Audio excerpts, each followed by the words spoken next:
Despair. Here, the roles of hunter and hunted had been reversed. Ah! The very air trembled with the roar. In unison, the monster before them, the Death Knight, took a single step forward. Unconsciously, I took 2 steps back. My armor rattled, a constant, irritating clatter. The tip of the sword I held in both hands wavered wildly. Of course, I wasn't alone. The same was true for all 18 knights surrounding the Death Knight. Not a single one of them fled. Was it because they were brave? No, that wasn't it. It was because they were too terrified to look away. They understood with a primal instinct that the moment they broke eye contact, they would be cut down by the sword it held. The sound of chattering teeth could be heard from all around. Rondes de Grande muttered what must have been the 100th curse toward the god he worshipped. In the last few seconds, he had probably uttered more curses than in his entire life. If a god truly existed, shouldn't now be the time to appear and vanquish this evil? Why was his devout follower, Rondes, being ignored? There is no God. He had always scoffed at the faithless who spouted such nonsense, but perhaps he was the one who had been a fool all along. Hiya! A shrill, unhinged scream pierced the air. One of the knights forming the circle, unable to bear the overwhelming terror any longer, turned his back and fled. Normally, once a single thread snapped, the tension that had been wound to a breaking point would have instantly collapsed into chaos. But that's not what happened. Not one of the other knights tried to flee with him. A black wind whipped through the corner of Rondes's vision. The fleeing knight had barely taken his 3rd step from his original position when he split in 2 with a sickening sound. His right and left halves separated and tumbled to the ground. A fountain of blood sprayed the creature that had sliced him apart. The sour stench of viscera filled the air as pinkish entrails spilled from the cross-section. The Death Knight, now soaked in blood, stood with its flamberge lowered. Its eyes narrowed as it let out a high-pitched growl. It was a sound of joy. It was reveling in this, killing Rondes's comrade, bathing in his blood. Even on its decaying human-like face, that much was clear. The Death Knight was enjoying this. They were facing an absolute superior, a true slaughterer. Seeking salvation, Rondes shifted his gaze slightly. They were in the center of the village, in a place used as a public square. Surrounding it, the nearly 40 villagers they had rounded up watched with terrified expressions. They hid their children behind a simple, slightly elevated wooden platform used for village events. A few held clubs, but none were in a ready stance. They were too frightened to do anything more than grip them tightly. When Rondes and his men had attacked the village, they had herded the villagers from all directions toward this central square. After ransacking the empty houses, they planned to douse them in alchemist's oil and burn them to the ground. Hidden cellars were common in villages like this. 4 knights on horseback, bows drawn, stood guard around the village perimeter to ensure that anyone who tried to escape would be killed. The villagers would surely consider fleeing into the dense forest nearby, which is why 2 knights were specifically positioned in that direction. The massacre had proceeded smoothly, with only minor setbacks, and they had been successfully gathering the remaining villagers in one place. The plan was simple. Once they were all gathered, they would kill a few, let some escape, and be done with it. That was how it was supposed to go. Rondes remembered the moment it all changed. The image was burned into his mind. One of his fellow knights, Elion, was about to cut down a villager who was late in reaching the square. But then, Elion was sent flying into the air. It was so surreal, he couldn't comprehend what had just happened. A full suit of plate armor, even when magically lightened, weighed at least 10 kilograms. Elion, a grown man trained as a knight, weighed 80 kilograms. A mass of at least 90 kilograms had been launched into the air like a ball. Elion flew more than 7 meters before hitting the ground, and then he didn't move an inch. And where Elion had been standing, a massive black figure now stood, slowly lowering the enormous shield that had sent him flying. That was the beginning of their despair. At first, they attacked, though they were terrified. But even when they were lucky enough to get past its shield and land a blow, their swords didn't leave a single scratch on its armor. In response, the Death Knight didn't even use its sword. It simply played with them, swatting them away with its shield. No, it truly was just playing, using just enough force not to kill them. Rondez himself had been sent flying once. The pain in his side flared up with every breath. The Death Knight had only drawn its sword twice. Both times were the when a knight had tried to run. The first to try was Ririk. A good-natured, though ill-tempered when drunk, man was dismembered in the blink of an eye, his limbs and finally his head sent flying.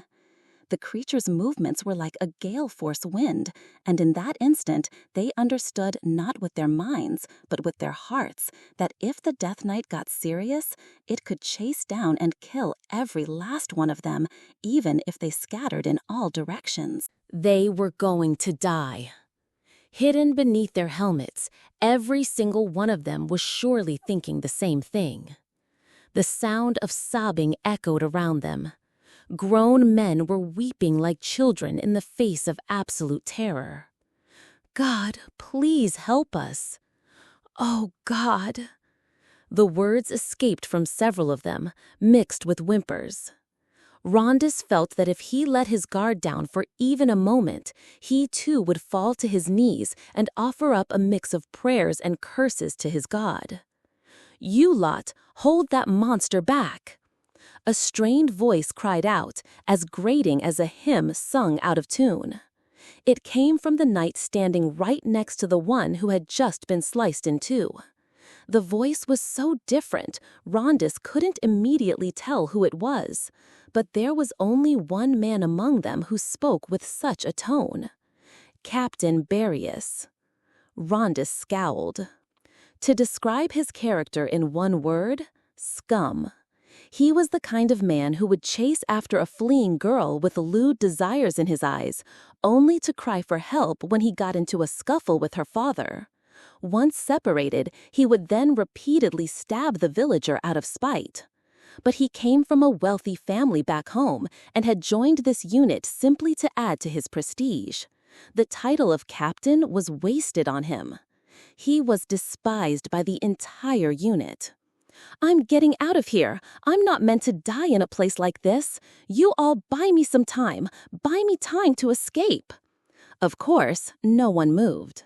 It was a situation where everyone was hoping to avoid drawing the Death Knight's attention, like bowing your head and waiting for a storm to pass.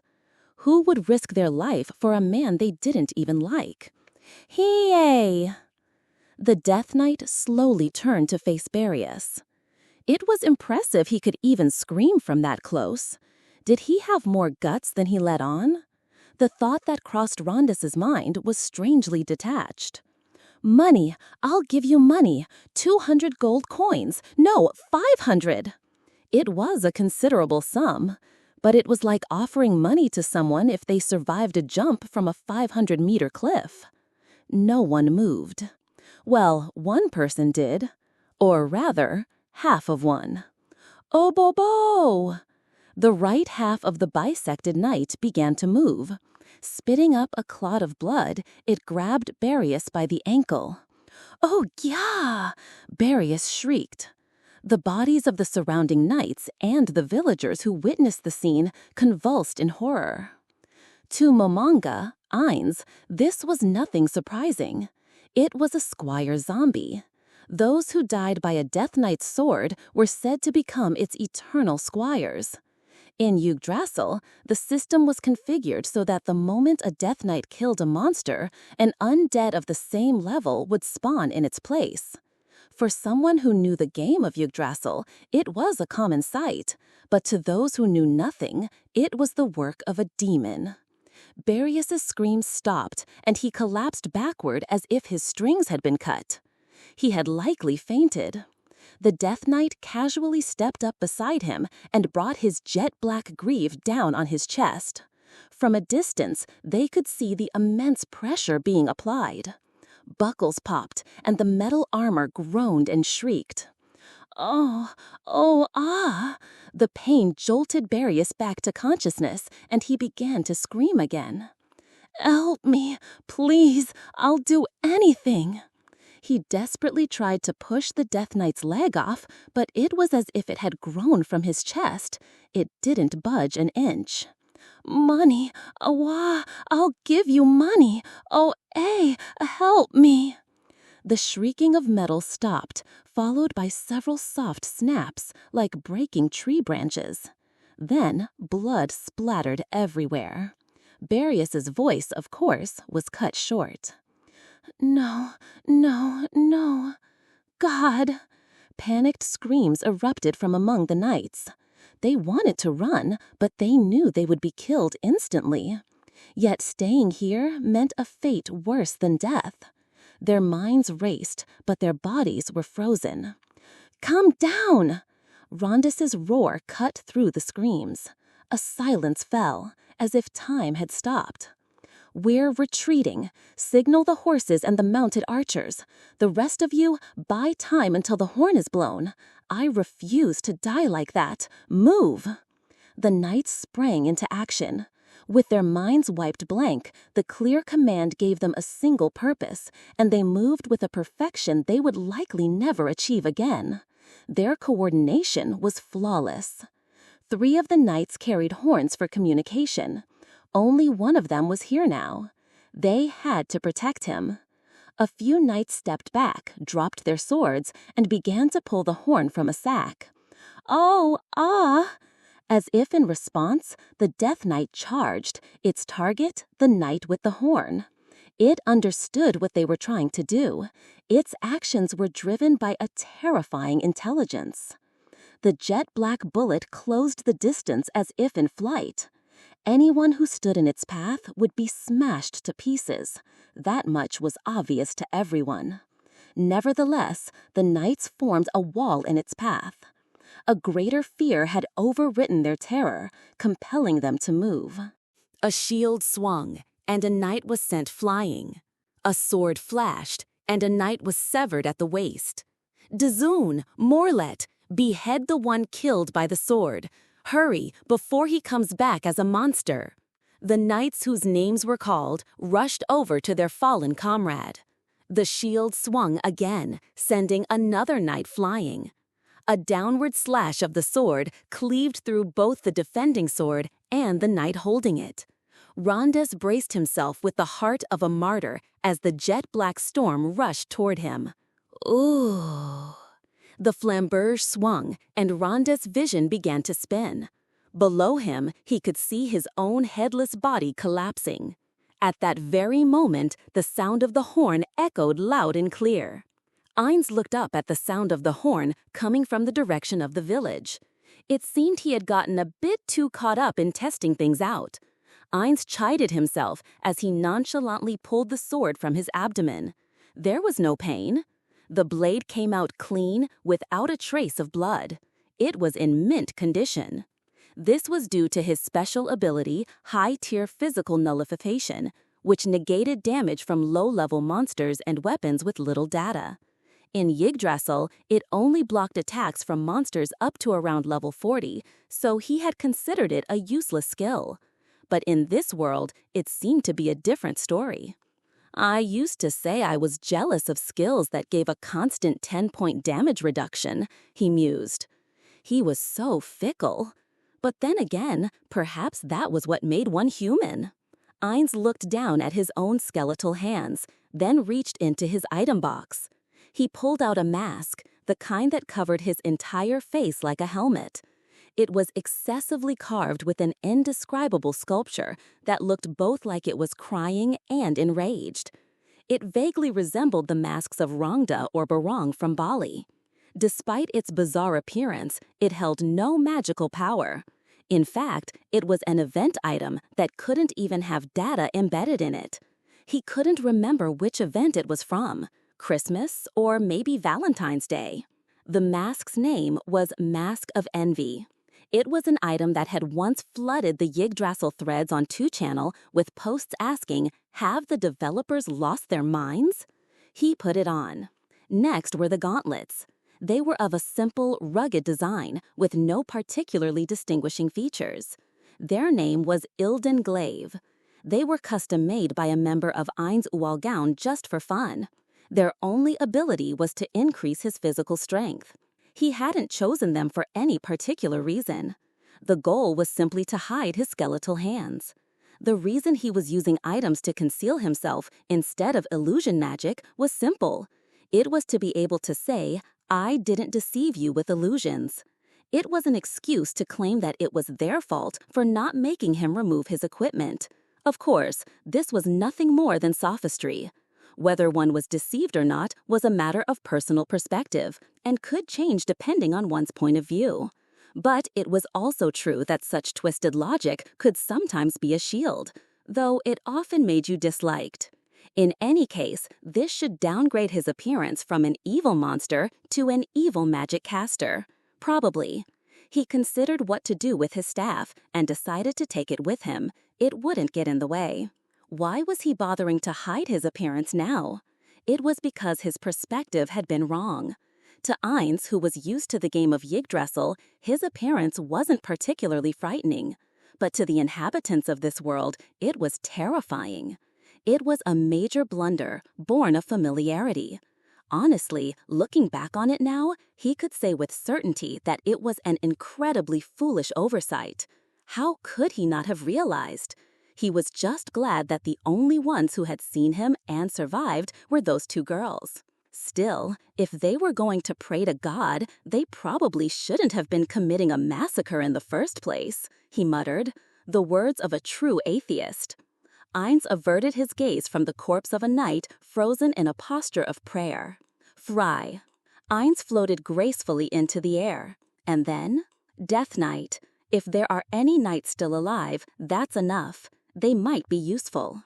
A sense of acknowledgement flowed into his mind. The ability to communicate with his created undead as if by radio was incredibly convenient. He flew at high speed toward the direction of the horn sound. The wind whipped against his body. He was probably going about 90 kilometers per hour, a speed he couldn't reach in Yggdrasil. His robes clung to him, which was a bit annoying. Looking down on the village from above, he saw that a part of the square was stained black, as if it had soaked up water. There were multiple corpses scattered about, a few knights standing unsteadily, and the towering figure of the Death Knight. Ainz counted the surviving knights, who looked so exhausted that even moving seemed like a chore. There were 4 of them, more than he needed, but having extra wasn't a problem. Death Knight, that will do. His voice sounded strangely light and out of place. It was the casual tone one might use when telling a shopkeeper what they wanted to buy. To Ainz, that's all this was.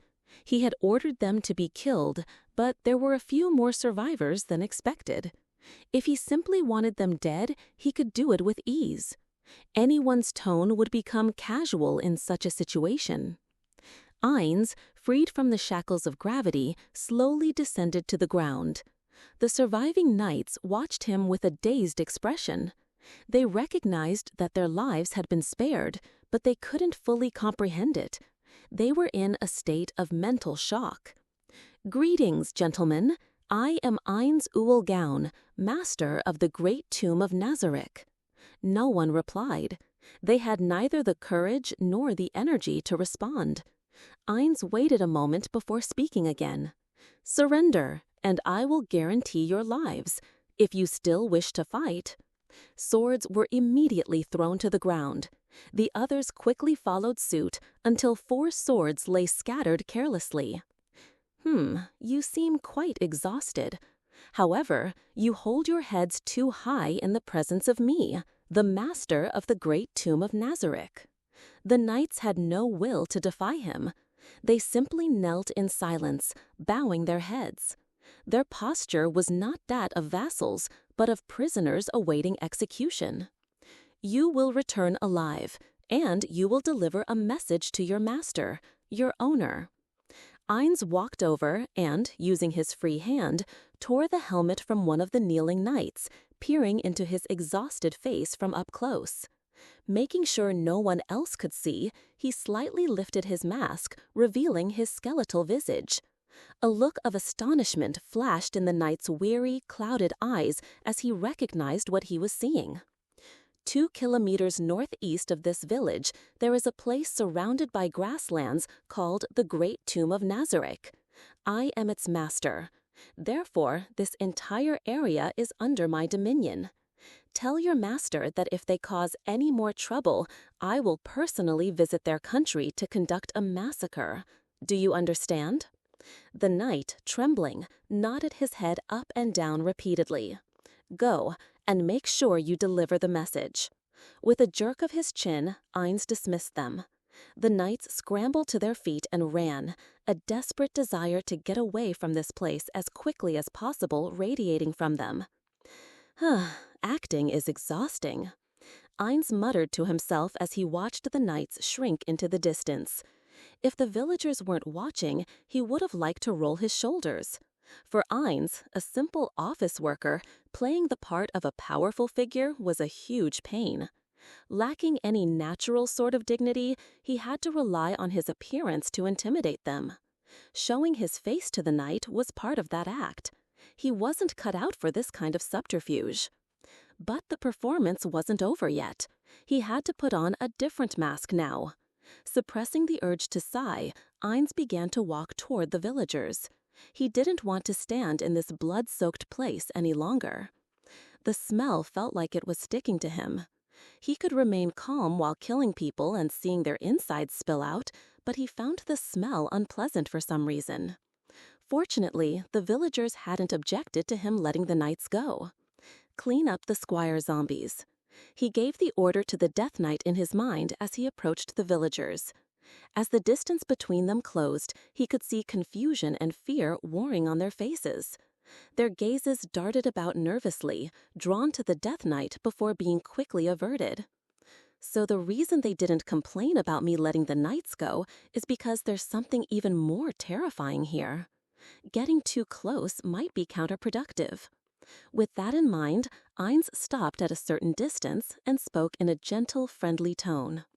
Well now, is everyone all right? You are. A man who appeared to be the village representative spoke up, his eyes never leaving the Death Knight standing behind Ainz. He must have witnessed something truly horrifying. Ainz chuckled softly under his mask and replied, I saw that this village was under attack, so I came to help. Oh. A murmur went through the crowd. But even so, a hint of suspicion remained among the gathered villagers. However, I'm not doing this for free. I'd like to be paid a sum based on the number of surviving villagers. The villagers all looked at each other. Their expressions screamed that they were short on funds. But the suspicion in their eyes had faded. The worldly motive of saving lives for money had dispelled some of their doubts. It was a testament to how people are more willing to open up to things they understand. Well, the villagers is... Ainz raised a hand to cut him off. Shall we discuss that later? I found and rescued 2 sisters just before I came here. I'll go bring them. Could you wait for me? He needed to ask those 2 to keep quiet. Without waiting for the villagers' response, Ainz began to walk away slowly.